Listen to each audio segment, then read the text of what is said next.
warahmatullahi wabarakatuh. Oke, guys, bersama lagi dengan saya, kembali dengan saya di channel Yogi Edutainment. Ya, pada kesempatan kali ini, saya akan sharing tentang materi kelas 11 IPS. Materi tentang apa? Materi tentang flora dan fauna di Indonesia dan juga di dunia. Oke, baik. Nah, pada saat pada hari ini, kita akan fokus membahas materi tentang karakteristik bioma dan faktor-faktor persebaran flora dan fauna. Jadi, ikuti terus dari awal sampai akhir, oke? Ya, sekarang kita buka ya.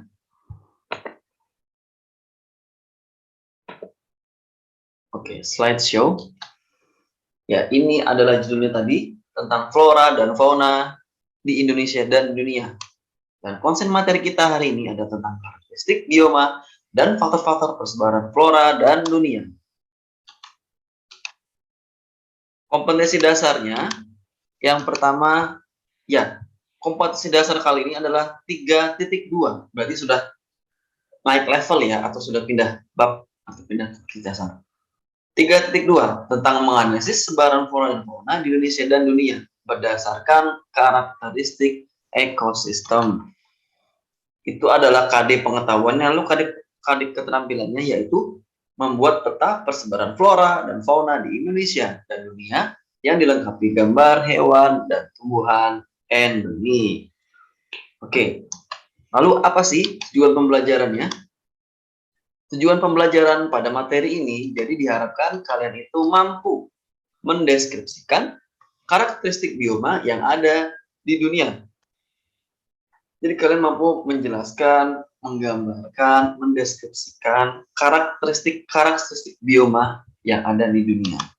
Dan mampu mengidentifikasi apa saja sih faktor-faktor persebaran flora dan fauna di dunia.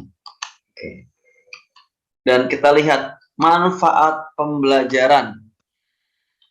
Nah, diharapkan nanti kalian itu setelah mempelajari itu manfaatnya adalah mampu memahami penyebab dan batasan-batasan suatu flora dan fauna. Kaitannya dengan kemampuan beradaptasi dengan lingkungan sekitar kalian. Misalkan ada tanaman ini kok bisa hidup di sini, bisa dibudidayakan di tempat tinggal tapi tidak bisa dibawa di pegunungan dan sebaliknya. Nah, itu akan kita pelajari nanti ya. Karena ada batasan-batasannya. Oke, kita masuk ke materi. Materi yang pertama tentang karakteristik bioma di dunia. Pertanyaannya, apa sih bioma? Oke. Did you know? Apakah kamu tahu apa itu bioma? Ya, terlihat di gambar ini seperti padang rumput ya, yang kering, tandus, dan hanya sedikit pepohonan dan tumbuh-tumbuhan. Ini adalah salah satu contoh dari bioma. Nah, karena yang terlihat di sini adalah tumbuh-tumbuhan, maka bioma itu tidak jauh atau tidak terlepas dari tumbuh-tumbuhan. Oke, kita lihat penjelasannya. Bioma merupakan pengelompokan ekologi terbesar pada setiap wilayah di permukaan bumi yang didasarkan pada ciri-ciri formasi tumbuhan. Jadi bioma ini adalah pengelompokan suatu lingkungan terbesar, ekologi. Ekologi itu kan lingkungan dengan makhluk hidup yang tinggal di dalamnya. Ada interaksi di sana. Hewan dengan lingkungan, tumbuhan dengan lingkungan itu ya. Dan terbesar pada setiap wilayah di permukaan bumi yang didasarkan pada ciri-ciri formasi tumbuhan. Jadi setiap tempat bioma itu memiliki ciri-ciri formasi tumbuhan atau karakteristik tumbuhan itu tertentu tersendiri sesuai dengan tempatnya. Oke. Bioma terbentuk karena perbedaan letak geografis dan astronomis dan merupakan jaringan interaksi yang kompleks antara tanaman, hewan, dan juga lingkungannya. Sehingga secara tidak langsung hewan tertentu bergantung pada tumbuhan tertentu untuk makanannya. Jadi memang tidak setiap hewan dan tumbuhan bisa hidup di semua bioma. Hanya hewan-hewan dan tumbuhan tertentu yang mampu hidup di bioma-bioma itu sendiri sesuai dengan habitatnya. Karena apa? Itu dia tadi, karena ada batasan-batasannya. Karena interaksi yang kompleks antara tanaman, hewan dengan lingkungannya. Itulah yang membuat keterbatasan suatu hewan dan tumbuhan hanya bisa hidup di tempat-tempat tertentu saja. Oke. Dan inilah karakteristik bioma itu atau ciri-ciri dari bioma. Yang pertama, terbentuknya interaksi unsur-unsur lingkungan, yaitu air, iklim, tanah, dan organisme yang hidup di suatu daerah. Jadi adanya interaksi, adanya hubungan, ya, adanya hubungan antara air, iklim, tanah dengan organisme yang hidup di tempat itu, baik itu makhluk hidup, hewan, tumbuhan, dan mikroba-mikroba lainnya. Yang berikutnya, ciri-cirinya adalah merupakan komunitas klimaks dari macam-macam populasi sebagai pendana daerah tersebut terbentuk vegetasi. Jadi, bioma ini adalah kumpulan dari suatu komunitas vegetasi yang sangat besar. Macam-macam populasi vegetasi yang sangat besar, sehingga terbentuklah suatu bioma. Sehingga bisa dinamakan, oh ini adalah bioma ini. Ini adalah bioma ini. Nah, ini akan kita lihat di slide selanjutnya ya. Selanjutnya, komunitas tersebut stabil sepanjang masa, kecuali terdapat kejadian tiba-tiba yang mengganggu kestabilan komunitas seperti bencana alam, wabah penyakit, atau gangguan manusia. Nah, bioma ini awet umurnya, ibaratnya stabil jika tidak ada, kecuali ya, jika tidak ada sesuatu yang bisa menjaga, mengganggu kestabilan komunitas dari bioma ini, seperti bencana alam, ada gempa bumi, tsunami, rusaklah wilayah itu. Penyakit, hama, rusaklah wilayah itu. Atau gangguan manusia, ulah-ulah manusia yang bisa merusak bioma itu. Ya, seperti pencemaran udara atau perubahan iklim yang menyebabkan perubahan iklim, jadi vegetasinya jadi tandus, lalu bisa lagi ada penebangan hutan liar dan lain-lain. Oke, itu ulah manusia. Ciri-ciri bioma berikutnya, yang keempat, bioma terbentuk karena adanya kumpulan ekosistem yang berbeda pada suatu iklim atau wilayah geografis. Nah, bioma itu terbentuk karena adanya kumpulan ekosistem. Ekosistem itu kan kumpulan dari populasi-populasi. Populasi-populasi yang besar itu menjadi satu pada suatu iklim yang bisa bertahan hidup secara bersama-sama di suatu iklim, maka terbentuklah bioma. Ya. Jadi tidak apa-apa kalau misalkan banyak ekosistem atau populasi yang berbeda hidup di satu tempat berbarengan, tapi mereka bisa bertahan hidup pada kondisi iklim tersebut atau wilayah geografis tersebut. Nah, itu bisa terbentuklah bioma. Dan ciri yang terakhir adalah setiap bioma dicirikan oleh bentuk kehidupan tumbuhan dan hewan yang berbeda. Nah, setiap bioma itu punya karakteristik tersendiri yang membedakan dengan bioma lain. Otomatis tumbuhan dan hewannya pun akan berbeda sesuai dengan kemampuan bertahan hidup di dalam bioma itu. Tidak bisa beruang kutub hidup di wilayah tropis karena tidak sesuai dengan suhunya. Atau mungkin gajah itu bisa hidup di wilayah kutub. Atau mungkin tanaman-tanaman kering atau tanaman basah seperti teratai atau eceng gondok itu mampu hidup di wilayah yang tandus. Tidak bisa. Atau sebaliknya kaktus itu hidup di wilayah yang basah, itu juga tidak bisa. Nah, karena setiap karakteristik bioma berbeda-beda dan bisa membatasi kehidupan dari tumbuhan dan hewan yang tinggal di dalam bioma. Ya, itu adalah ciri-ciri dari bioma. Oke. Lanjut. Yang terakhir, bioma biasanya memiliki wilayah yang luas. Iya, memang bioma itu wilayah yang luas ya. Tidak hanya selingkup satu RT, satu RW, tapi dia bisa menjadi suatu region negara atau region dari kawasan-kawasan perkumpulan negara dan lain-lainnya. Bahkan juga bisa sampai satu benua ya. Contohnya satu benua itu apa? Misalkan bioma taiga atau bioma tundra. Nah, itu adanya di wilayah-wilayah dingin sana, kutub ya, keadaan kutub dan lain-lainnya. Oke. Nah, sekarang yuk kita saksikan video tentang bioma-bioma dunia. Oke, silakan menyaksikan ya. Jadi tolong saksikan dari awal sampai akhir.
Oke, jadi sekian adalah contoh dari beberapa bioma dari video tadi yang kita saksikan ya. Ada bioma gurun, padang rumput, savana, hutan hujan tropis, taiga, dan lain-lainnya. Dan nanti akan kita bahas satu persatu di pertemuan selanjutnya.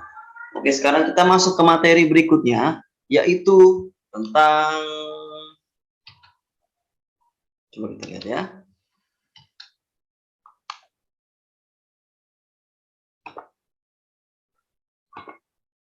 Ya, faktor-faktor yang mempengaruhi persebaran flora dan fauna.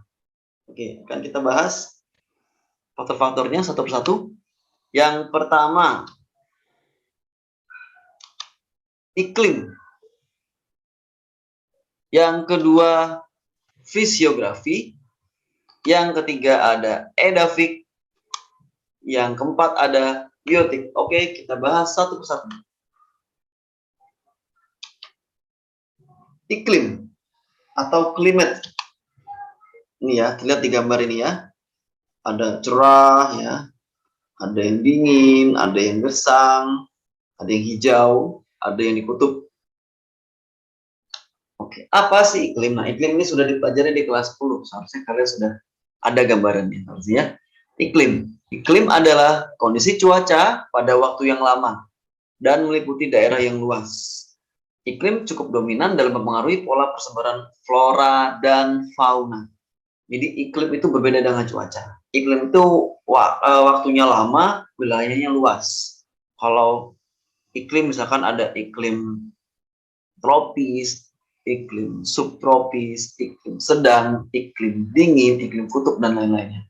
Kalau iklim itu wilayahnya luas, waktunya lama, jadi tidak cepat berubah, tidak seperti cuaca. Cuaca itu ada hujan, panas, angin, gerimis. Nah, hujan itu hanya beberapa saat saja dan belum tentu di wilayah ini hujan, di wilayah sana hujan. Nah, itulah cuaca dan iklim perbedaannya ya. Dan iklim ini sangat mempengaruhi pola persebaran flora dan fauna. Jadi karena iklim inilah tidak semua tumbuhan dan hewan itu mampu beradaptasi di semua lingkungan. Hanya lingkungan-lingkungan tertentu yang bisa mereka menyesuaikan diri untuk beradaptasi.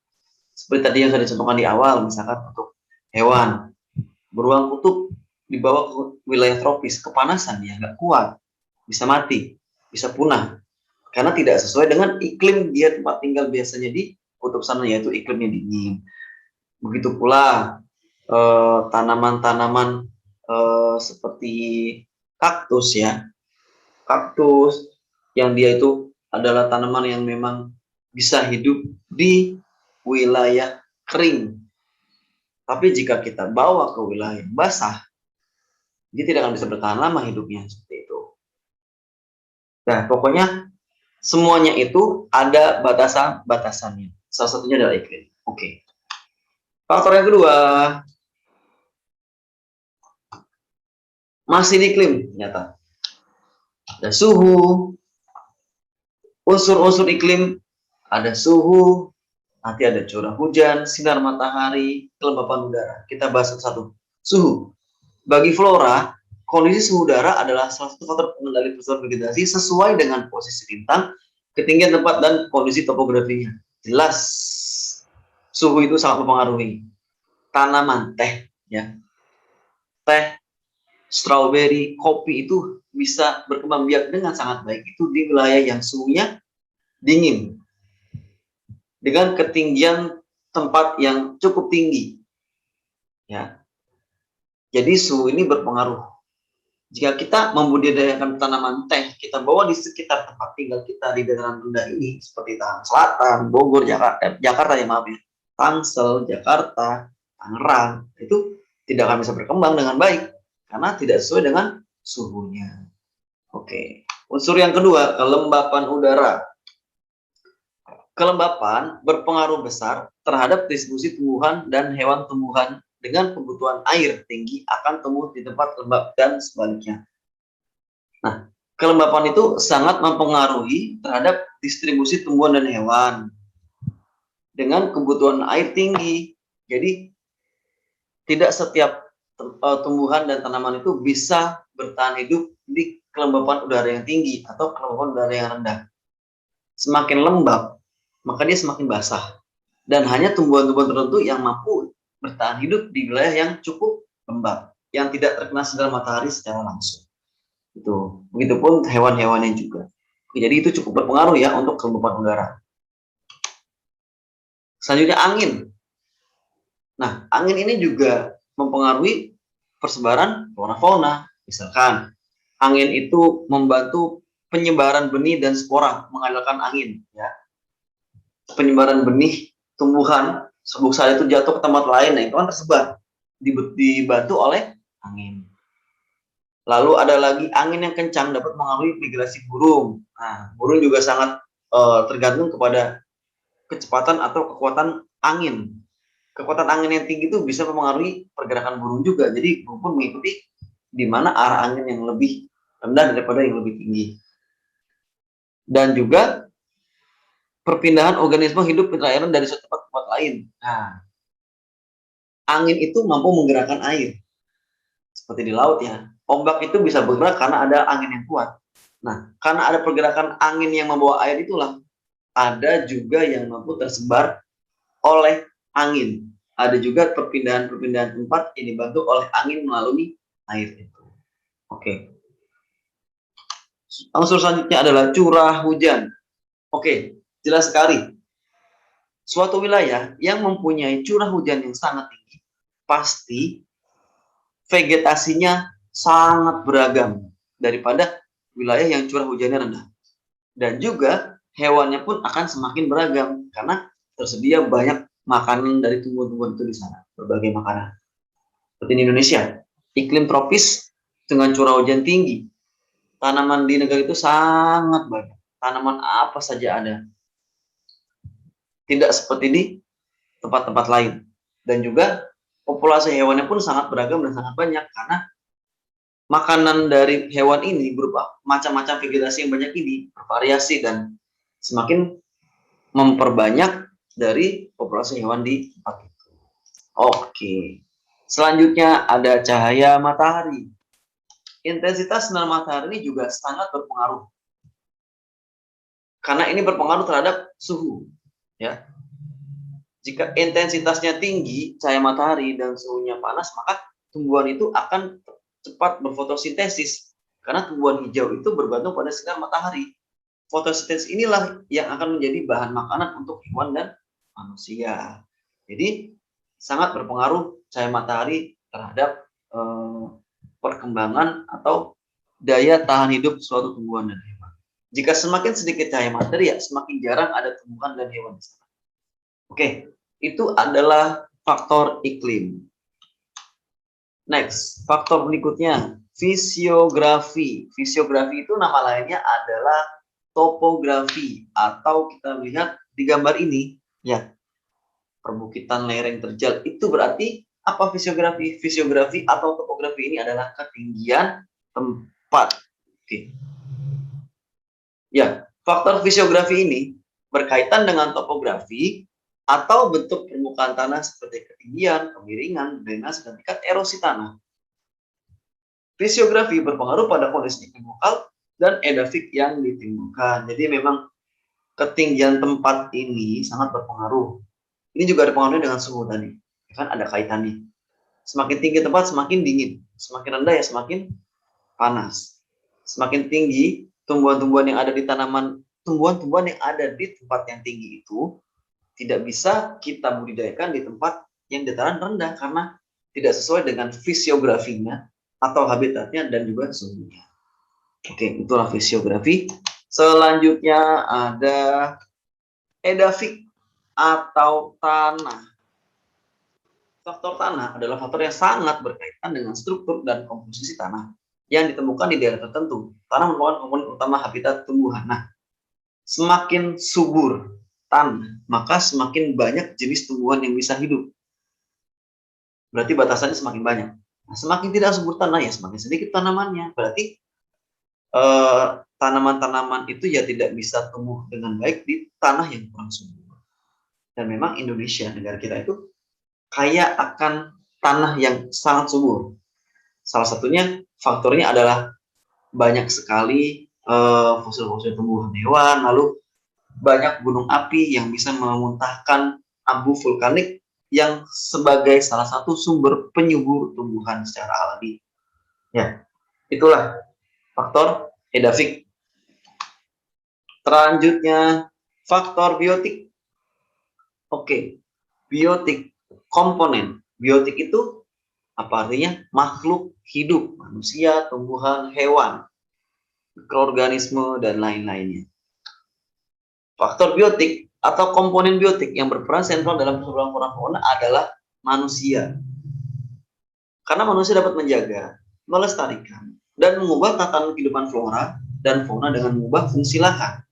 Jadi, dengan kemampuan manusia, ini bisa bagaimana merawat, melestarikan, dan menjaga tatanan lingkungan alam untuk tumbuhan dan hewan. Contohlah, dibuatlah cagar alam, taman-taman marga satwa, kebun binatang, taman safari. Nah, itu adalah contoh-contoh bagaimana bisa melestarikan tumbuhan dan hewan, dan juga bisa men-setting suatu tempat itu cocok untuk habitat apa namanya itu. Misalkan panda ya, kita tahu panda itu habitatnya ada di Cina, tapi ada negara-negara lain yang coba untuk mengembangbiakan si panda itu. Tapi bagaimana? Ya harus disetting sedemikian rupa tempatnya itu sesuai dengan habitat aslinya supaya si panda itu bisa berkembang biak. Atau kita bisa melihat tempat-tempat di Ragunan atau di kebun binatang atau kebun Bogo. Nah, itu dilihat itu tempatnya sudah ada di setting sesuai dengan habitat aslinya. Jadi mereka bisa bertahan hidup. Nah, itulah peran biotik.